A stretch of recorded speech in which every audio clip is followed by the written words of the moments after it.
Well, welcome back to Fox and Friends. This week, I had the chance to sit down with 8 incredible women, all of them fellow wives of other top officials serving in President Trump's cabinet.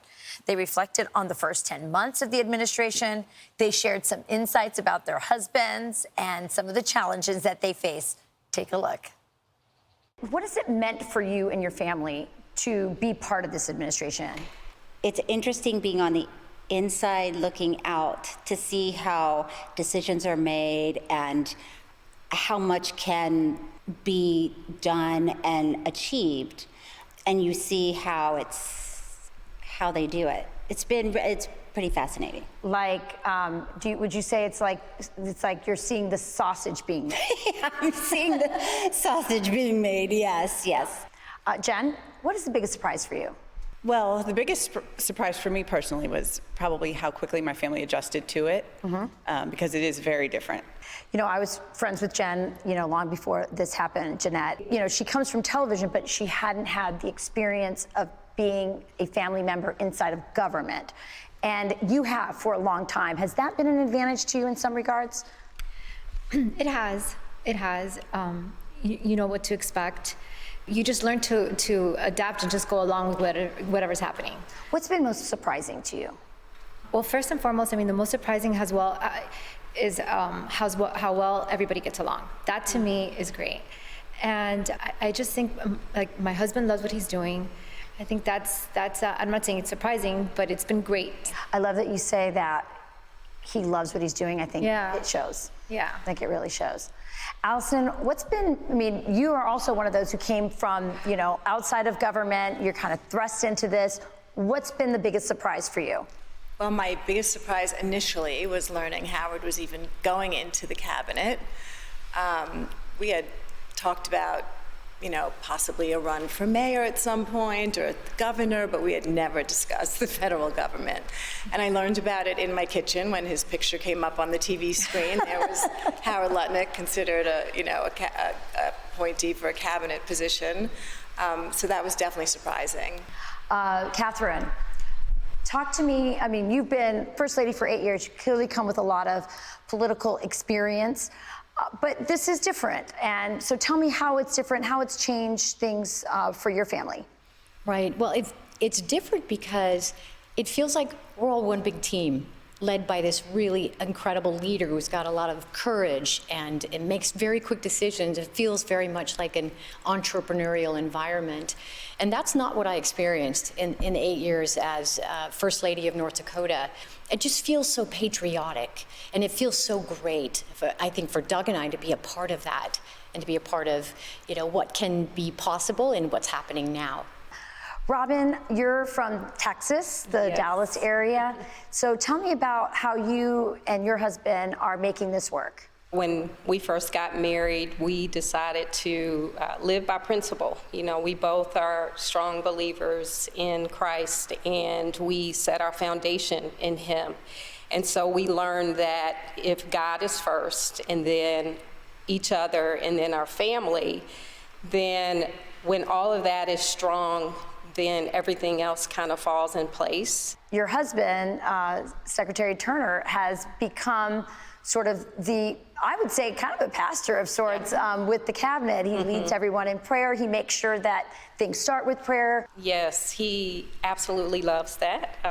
Anytime he gets an opportunity to pray for anyone or just really share his heart and what God has put in his heart, he loves it.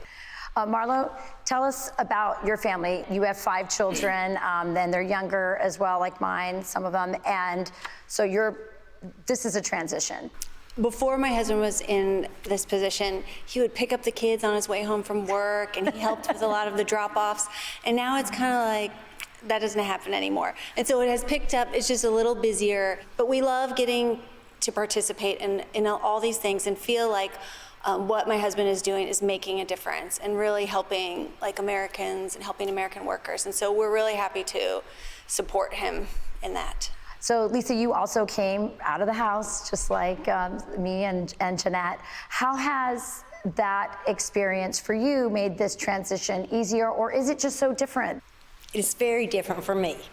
Even though Doug's been in political life a long time, I was always teaching and was never part of his life up here. So now that he's in this position and supporting President Trump's agenda, and we're helping veterans, I'm up here all the time. We moved up here. I'm involved in other organizations to help veterans and their caregivers, and I feel a part. I don't feel like I'm on the outside looking in. I know what's going on. And our kids are older now, so they understand, and it's a lot easier. So what would you, I'm going to start with you, Cheryl, I'll go down the line. If there was one thing about your husband that you wish people would know, what would be it? That he's funny. I think a lot of people think he's very serious, which he, of course, he does have a very serious side, but he really makes me laugh. Jen?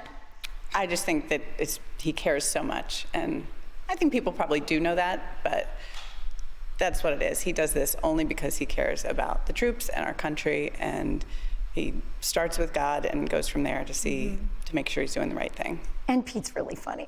He is funny. Jeanette? I would say Marco's very funny. He's the funniest very one. funny. He's the funniest. And he's a great dad. He is God first, his kids, his family, and obviously the job. He finds it to be the most important thing. His job is for his kids. Yeah. It is for his family. That's the truth. Allison?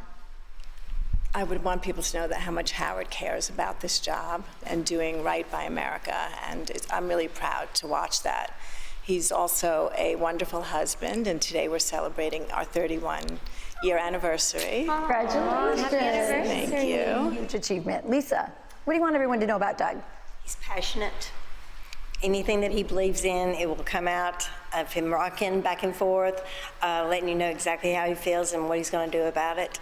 And then he's got the soft side, if you will, of the loving and caring. You know, let me pray with you. Let me see what I can do to help you. So. Marlo? So Jameson is very service-oriented. He served in the military. He was in the first Trump administration. And so I think he just really wants to do what is best for Americans. And I think that is something like that really he tries to reflect through his hard work. And he's very good at doing dishes as well. Yeah. He would want everyone to know that. I think I alluded to it earlier. He's hilarious. Scott is so funny. He has like this country boy kind of charm and humor. It's one of the things that attracted me to him a long time ago. He's also very passionate. I mean, I tell people Scott is passionate about everything. If he has a broom in his hand, he is going to clean the floor like no one else. I mean, everything he does to the 100th degree. So, funny and passionate. Catherine? Well, I would say that my husband cares very deeply, and he has everybody's birthday in his phone, anniversaries. Like, he remembers all those details and remembers people and sends them texts, and I think everyone in the world has his phone number. But he also is very big on knowing people's high school mascots, which is very interesting. But more than anything, he does believe in service also. Marla, you said he's great at washing dishes. In our house, Sean is the ironer. I don't like to iron, and for some reason, Sean finds it relaxing, and so he irons in our house. So that's something nobody knows. That's impressive. I know.